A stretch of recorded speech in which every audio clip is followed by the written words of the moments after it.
Hi, it's Gordon here with week 39 of 2012, a year with Mya-Moe Unscripted.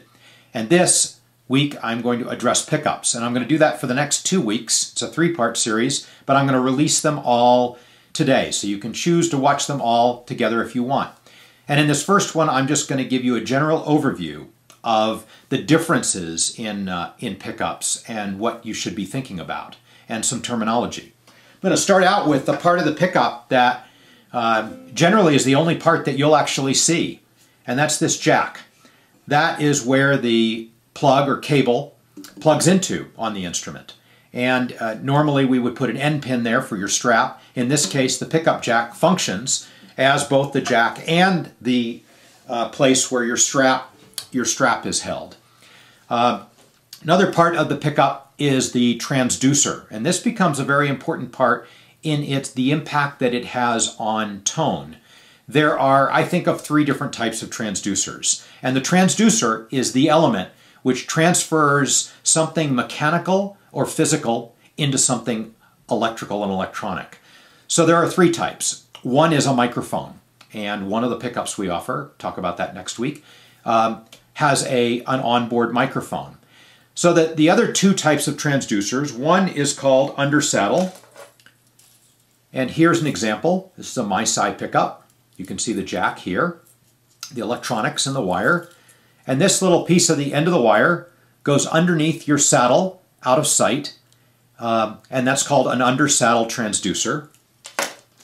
Then on this K&K, we have these 2 pads, and they are attached inside the instrument, underneath the bridge, on the bridge patch. And they transmit the vibration or convert the vibration of the top into an electrical signal. So what are the differences? Well, obviously an onboard microphone is going to give you a very accurate representation of the sound that is inside that instrument. An undersaddle transducer, generally, certainly to my ear, but if you research them, you'll see generally people believe gives a thinner and a brighter signal versus these ones that mount underneath the soundboard tend to give a warmer and generally a more accurate representation of the acoustics of the instrument. So that's the transducer and the impact on tone. Then there is the weight, which goes right along with complexity. So, you know, this is relatively lightweight, this K&K. And then you get into, at the other end of the spectrum, this Fishman Prefix Pro Blend.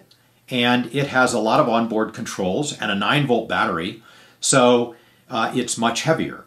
Anything with onboard controls is going to also mean that it's just more complex, and there are things on board that can fail in that pickup over time. So lastly, I'm going to talk about active versus passive pickups, and I've in some ways already alluded to some of the differences. But specifically, an active pickup has onboard power, generally a battery, but not always, and it has a hotter or higher output signal out of the jack of the instrument. A passive pickup has no onboard power and a lower output signal. Now, passive pickups are by far the most widely used in the music industry.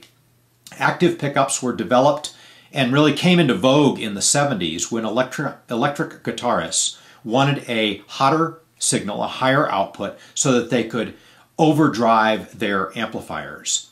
They are still widely used, but that was why they originally came out. Generally, an active pickup will have a flatter output signal, that is from the lows, mid-range, all the way to the highs, generally will be more level, whereas a passive pickup generally will have more amplification in the mid-range, which I think is a good thing on the ukulele, which tends to have a pretty powerful high end. It's nice to get a little bit of boost out of that mid-range. But again, those are tonal differences that will cause you to choose one type of pickup or another. So that's kind of it. Oh, I should say they all vary in cost too, the other big variable. They go from $150 all the way up to $500, and that is what we charge for the pickup installed in the instrument. So generally, the ones that are more expensive because they're more complex, and they, as a result, are harder to install, so the costs kind of all snowball on you there. Anyway, that's an overview of pickups, and in the next video, I'm going to talk specifically about the different pickups and how they vary. All right, we'll see you next week.